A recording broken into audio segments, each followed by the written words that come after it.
Welcome sa Dries TV. Kung interesado ka sa ganitong news, huwag kalimutang isubscribe ang ating YouTube channel. Maraming salamat!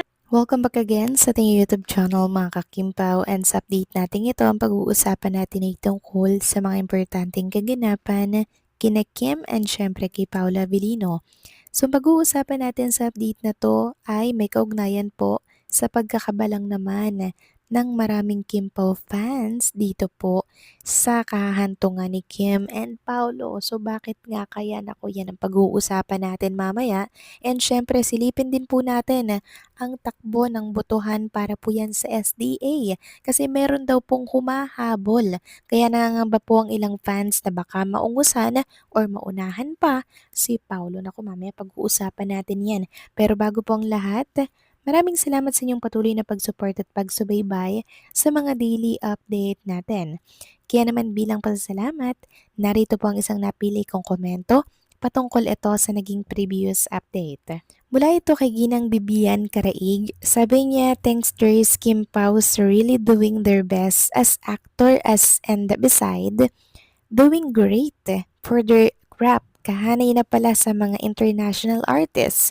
That's really nice. And great, pahakot award pa rin sila ang Kupino.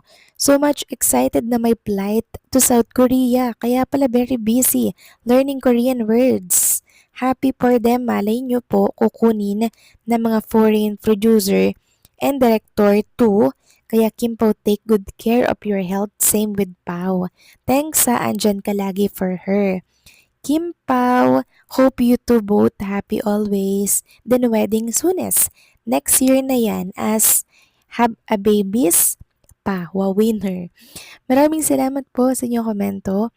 Ginang Vivian Caraig, yes, nakaka-proud, nakakatuwa. Itong si Kim and Paulo dahil talagang kahanay po sila ng mga sikat at bigatin pong artista mula sa iba't ibang panig po ng mundo, international, kaya nakaka-proud, di ba? Talagang yung husay ni Kim and Paulo as an artist, talaga naman pong binavalue, nare-recognize mga kakimpaw. Kaya sila, mas lalo po nilang pinag-uusayan yung kanilang mga talento, pag-arte, 'di ba? Deserve po nilang manalo mga kakimpaw dito po sa SDA. Pero mukhang may humahabol mga kakimpaw sa boto po sa SDA, kaya kinakabahan po ang mga Kimpaw fans. So maraming salamat po sa inyong komento, Ginang Bibian Karai. God bless po sa inyo and mabuhay kayo. So eto na nga, pag-usapan na natin ang mga balita po na nakalap natin sa update na to, at unahin na nga nating pag-usapan ang tungkol dito po sa boto po ni Paulo and Kim para yan sa SDA Outstanding Asian Star Philippines. Kamusta na kaya yung boto nila, no? Silipin po natin. Pero bago natin silipin yan, meron pong reminders ang isa sa mga Kimpaw fans. Sabi niya, daily reminder that we only have 12 days or 10 days to vote for SDA. Let's maintain our main Paula and Kim on top. Huwag tayong pakampante. May humahabol pa kalaban. I know there are a lot of things going on right now, but I hope that we still prioritize on what matters the most and on positive sides. So on top pa rin po si Paolo Avellino mga kakimpaw, may boto po itong 60.40%. Nangunguna pa rin po siya, number 1 pa rin siya mga kakimpaw. Pangalawa si Kim Chu na merong 28.48%. Pangatlo si Ann Curtis na may 4.83% and si Piang na merong 3.20%. Sobrang laki po ng lamang ni Paula Avellino mga kakimpaw. Dito pa lang kay Ginita Princess, hindi na po makahabol yung boto ni Kim Cho kay Paula Avellino na 60.40.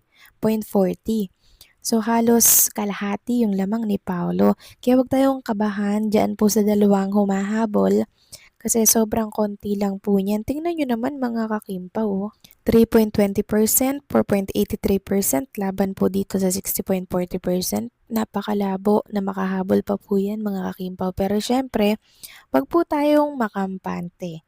And wag naman tayong kabahan kasi sobrang laki naman po ng lamang ni Paula Avellino. Siguradong panalo na po siya dito sa SDA for Outstanding Asian Star. Sigurado na po yung paglalakad niya sa red carpet, and hopefully nga po ay samahan siya ni Chinita Princess sa pagtanggap po ng award niya po mga kakimpaw. Nako, exciting to, no? Tapos si Kim Cho po yung magme-makeup kay Paolo Abilino. Nako, hindi malabong mangyari yan. Tingnan natin, pag nawala si Kim Cho, nako, alam nyo na, or alam na natin na kasama si Kim sa pagtanggap ng award sa Korea. Grabe, no, nakaka-excite naman yung mga pwedeng mangyari para yan sa pagtanggap ng Outstanding Asian Star. Medyo nakakakaba ng konti, pero carry lang mga kakimpaw. Kasi alam naman natin na finally, nagwagi si Chinita Princess and yung wish niya is granted. Thank you so much sa mga Kimpo fans na talaga namang tumalima po sa request, sa wish ni Kim Chu na mangyari. Ayan po, binigay po ng mga Kimpo fans.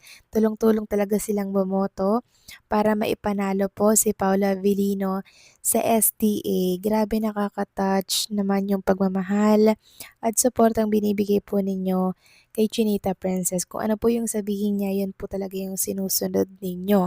Instead na siyang iboto mga kakimpaw, abay ang mga Kimpaw fans, sumunod kay Kim na si Paulo naman this time. At yung ilang mga Kimers dyan na hindi po binoto si Paulo at still binoto si Kim Chu, thankful pa rin kami sa inyo. Kasi sobrang loyal kayo kay Kim Chu. 'Di ba? Talagang sobrang loyal ninyo.